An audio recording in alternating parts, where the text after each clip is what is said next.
everybody. Good evening.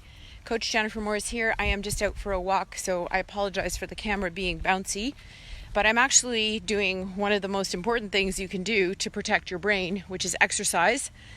So today, just FYI, is Alzheimer's Awareness Day, and Alzheimer's is a huge problem in our society.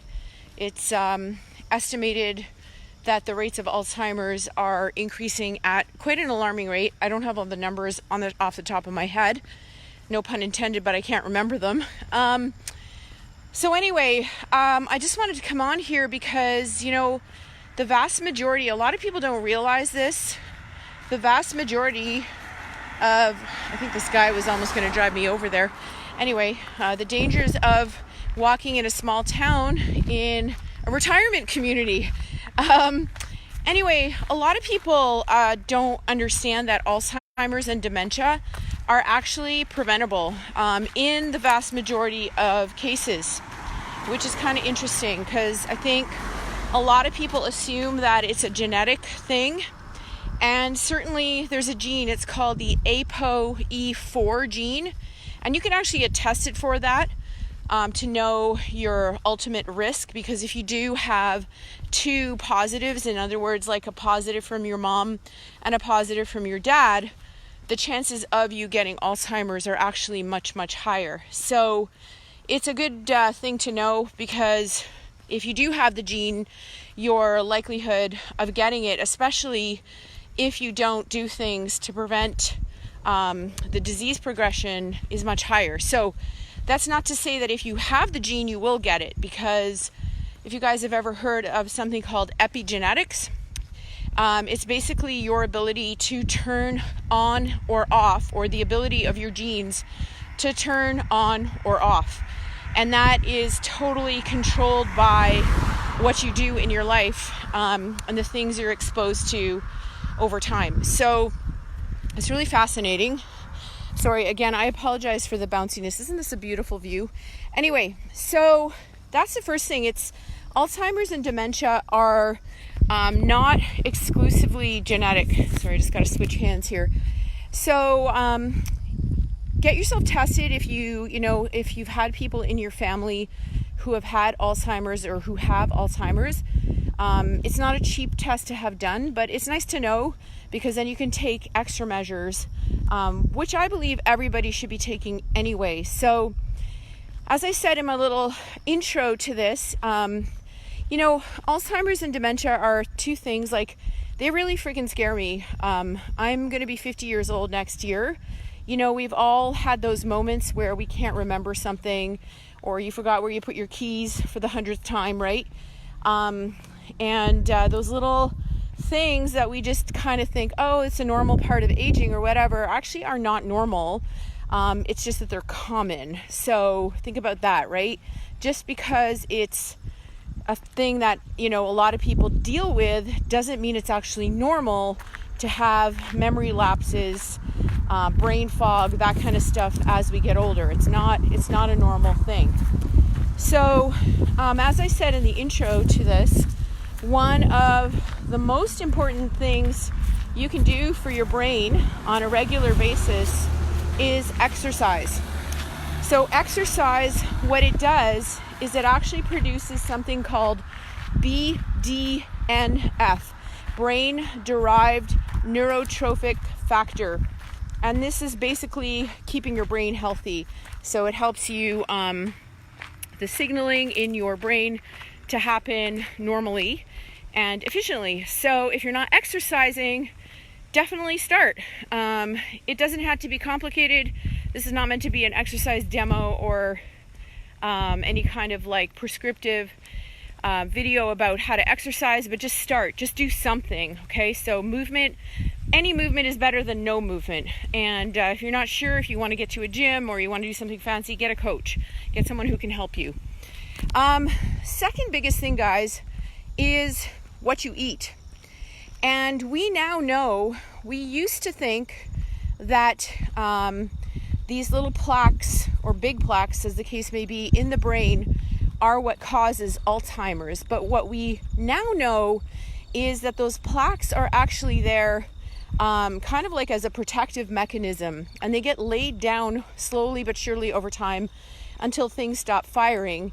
And what happens is the reason they form is because of, believe it or not, they've actually proved this now, is eating a highly processed food diet full of sugar. So sugar really is one of the other main things you want to try to eliminate from your diet if you want to protect your brain. Okay, so if you're eating any added sugar in your diet on a regular basis, especially, you need to stop that, and you need to think about your future. This is hard for a lot of people to do because so many of us live in the moment, and you know that 5-minute feeling of pleasure that you get from eating that amazing chocolate cake outweighs your ability to think into the future. And that's because we're human and we're wired to eat. So knowing that eating sugar and processed foods could potentially damage your brain, and having that as a reason beyond just, say, body composition to not eat sugar, or maybe even cancer prevention, if cancer doesn't scare you, scares the heck out of me, you know, maybe use Alzheimer or dementia as another reason why you should not eat sugar, or processed foods for that matter. Most processed foods contain a ton of sugar, so best to just leave those on the shelf in the grocery store, or donate them if they're in your house, if they're unopened, or just throw them out, or just have like a big party and invite a bunch of people to eat all the sugar, and then it's gone. I wouldn't invite my friends to that. Sorry, that was a funny sidebar. I thought maybe I'd just throw in there. Anyway, so those are two major things you can do: exercise and reduce sugar. Now there's a lot of other things: drinking alcohol, smoking, all this kind of lifestyle things that people do. They're also incredibly damaging to the brain. There's a lot of things we can't control too, like environmental toxins and all that kind of stuff. So you might as well do your best controlling what you can control, which is exercising and eliminating crap from your diet.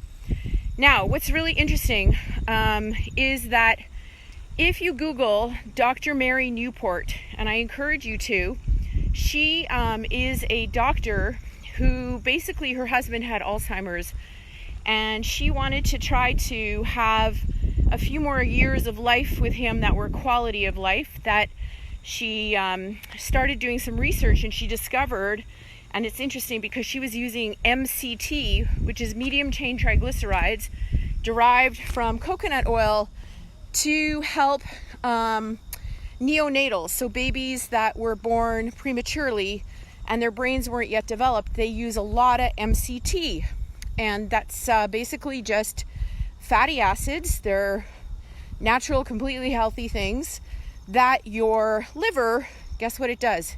Your liver converts MCT right into, my favorite thing, ketones.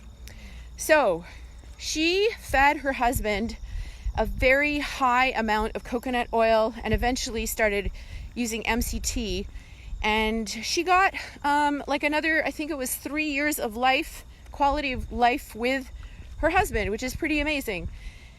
And so Brian Underwood, our CEO for Prove It, saw Mary Newport deliver this presentation about what she had done for her husband about 4 and a bit years ago now. And he was so fascinated because his father has Alzheimer's. And you can watch his video, actually. It's a really, really powerful video on Prove It TV. I encourage you to watch it. It was really good. Very moving. Anyway, so he started talking to Dr. Mary Newport, and together, with her input and her scientific knowledge, her and Prove It developed what we now have as MCT 143. So the beautiful thing about ketones and the brain is that when there's this energy crisis going on because of inflammation, plaque buildup, and all that from whatever we've done to ourselves over the years, glucose from whatever we're eating has a very difficult time getting into the brain, and the brain is basically in an energy crisis. Guess what can get through all of that? Ketones. Okay, so I could explain the biochemistry to you if you really want to know. If anybody's interested and wants to call me, just send me a message and we'll have a chat about it. But you just need to take my word for it. The way it works in the body with ketones is that ketones will always be preferentially used by your brain when they are present and over glucose, which is really, really cool, which is why the average person has so much more mental clarity when they are drinking ketones and using MCT oil. So MCT 143 was a product that was developed to kind of really optimize the ratio of the medium chain triglycerides, specifically, if for those technical people out there, C8 and C10, that's caprylic and caproic acid. They're just fatty acids. Okay, and then there's coconut oil, which has lauric acid, which is another fatty acid, and there's a whole video on the Keto 101 and Prove It TV about the benefits of lauric acid from an antimicrobial standpoint. So there's that in the MCT 143, and then the last thing that they put in there was something called phosphatidylcholine. And phosphatidylcholine is a neurotransmitter enhancer. It's found actually mainly in egg yolks. So, you can get it from your egg yolks, but you can't get it in the amount on a consistent basis if you're not eating eggs every single day. So, anyway, long story short, I am super pumped because today Prove It launched the large containers of MCT 143. Personally, I've been using MCT 143 ever since Prove It launched it.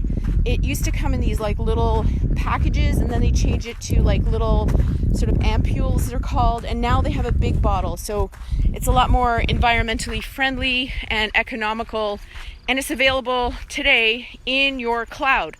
So how do you use it? Well, personally, I just have one serving a day, which is about a tablespoon, and I just mix it in my coffee. I actually blend it with my coffee, and it makes it all frothy and creamy like a latte, so it's really good. And then I drink my ketones because I love my coffee in the morning. I'm never giving that up. But what's really cool is that when you have the MCT that you're taking and you're drinking your ketones, you'll stay in ketosis longer. So you'll actually be able to maintain a longer fast if you're a faster, and you'll actually feel a lot sharper and clearer longer. And I found personally that having the MCT, I really notice when I don't have it because I'm hungrier earlier than if I do have it. So anyway, guys, those are just some things about brain health. It is Alzheimer's Awareness Week day today. I encourage you to think about your brain and your brain health. I think that if people really understood how much of an impact what they eat and what their lifestyle has on their eventual potential development of Alzheimer's and dementia, I think we would really think twice about, what it is we're putting in our mouths on a regular basis and what we're doing with our bodies. So if you treat your brain well, generally speaking, I think, 100% of the time, I can't even think of an exception. But if you feed your brain what it wants, your body actually will be much more happier. That's a weird way of saying that, sorry. So, consider your brain health. Your brain uses 20% of all the energy you consume. It is the most important organ in your body. It will be the last thing to go when you die in most cases. And, your body will do anything to keep it alive. And it loves ketones and it loves MCT because MCT will convert into ketones in your liver and provide your brain with this constant source of energy. The other cool thing is that your brain actually can use C8 and C10, caprylic and caproic acid, and it sometimes doesn't even need it to be converted to ketones. So hopefully this makes sense. If you guys have questions, thank you for listening. Let me know if you have questions, and thank you for bearing with me on my walk here. Sorry, my voice is a bit shaky because I was walking quite fast, so it's hard to project your voice and talk at the same time. I hope you all have a lovely Saturday evening. I appreciate all of you very much. Please please tag somebody that you think might like this. And as always, we're always here to help you. Get with your refer to get yourself your bottle of MCT 143. There's so many uses to MCT 143, not just consuming it. You can actually put it on your skin. I know people that use it like for makeup remover and stuff like that. I wouldn't do that because it's too valuable to me to ingest, to use it on my skin. But yeah, anyway guys, hope you have a great night. Thank you so much for tuning in. There's some big stuff coming tomorrow, so you want to watch this feed and watch your emails for some exciting stuff coming from Prove It, from Keto Connection, and from our amazing community here. So let us know how we can support you. Plug in. The more you plug in, the more you'll get out of this, I promise you. Have a great night. Jen Morris signing off. Bye-bye.